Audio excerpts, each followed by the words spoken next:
Hello and welcome to a look at Gryzor for the Commodore 64, a Konami arcade original that was converted and released by Ocean. The plot of this game is something along the lines of a meteor smacks into Earth in the year 2600 and something near New Zealand.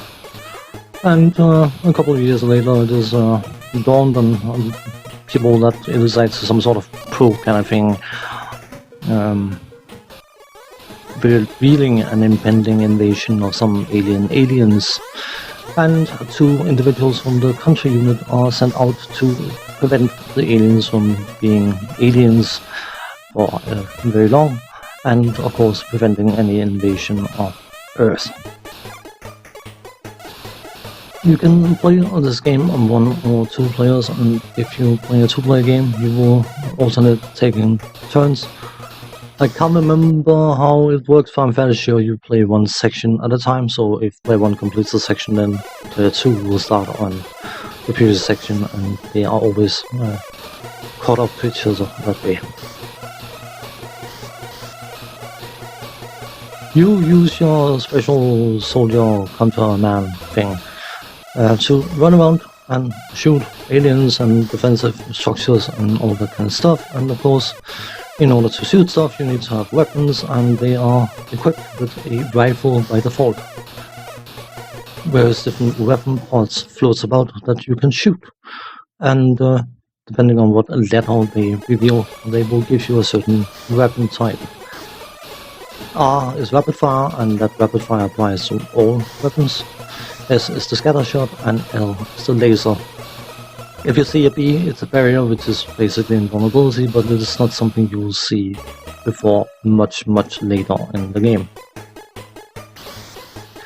The different weapons have different strengths, and of course you can imagine that at certain sections and not having access to a certain weapon type might make things a lot more complicated.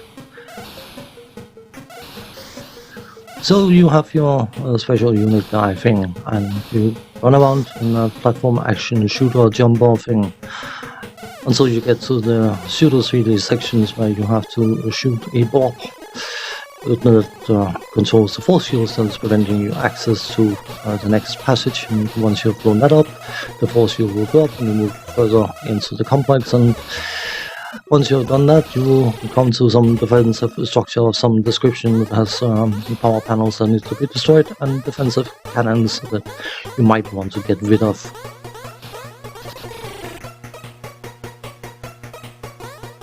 Before we get to the technical aspect of this game, I do want to mention that the name Gryzor will probably confuse non-Europeans, because this game is likely known, well, it is known outside of Europe as Contra. In the arcade original, you can play this game 1 or 2 players, and if you play 2 players, you can play 2 players, or you will play 2 players simultaneously. But interestingly enough, there is actually an arcade called Gryzor, and that only allows alternating play in 2-player mode, so I wonder whether Ocean specifically made sure to license that version so they could justify not having a 2-player simultaneous mode in this release. Graphics wise, the comments about this game are funky. I mean, the comments about every game is sort of an interesting experience, because best game ever made, worst game ever made, sucks, it stinks, it's a divine blessing. Oh yeah. Thankfully, I am not influenced by other people's opinion. I just like to get a certain idea of what other people might think of something, so I can see how much I differ in my opinion. But people have been complaining about this game looking outright ugly, which I think is unjust.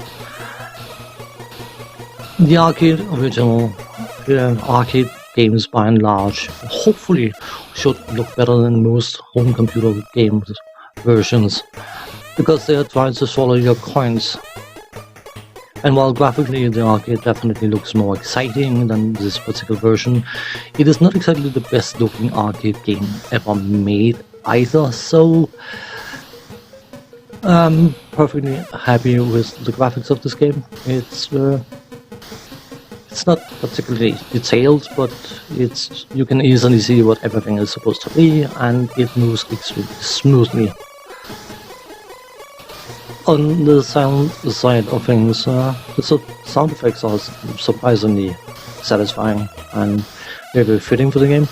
I've mentioned it before that a lot of Commodore 64 games, the composer seems to focus on music rather than sound effects, but the sound effects in this particular game actually quite satisfying, and I fully enjoy them. Music is taken from the pseudo 3D section of the arcade, and it is looping relatively quickly. I think that piece of music is 18 seconds long. People might find it very, very repetitive, but it is thankfully one of my more favorite Commodore 64 tunes, despite its short duration, so it doesn't bother me at all that it loops relatively quickly. Controls are fine. Left to move left, right to move right, up to diagonally up, I should say, to aim up, and diagonally down to aim down. But you can also jump.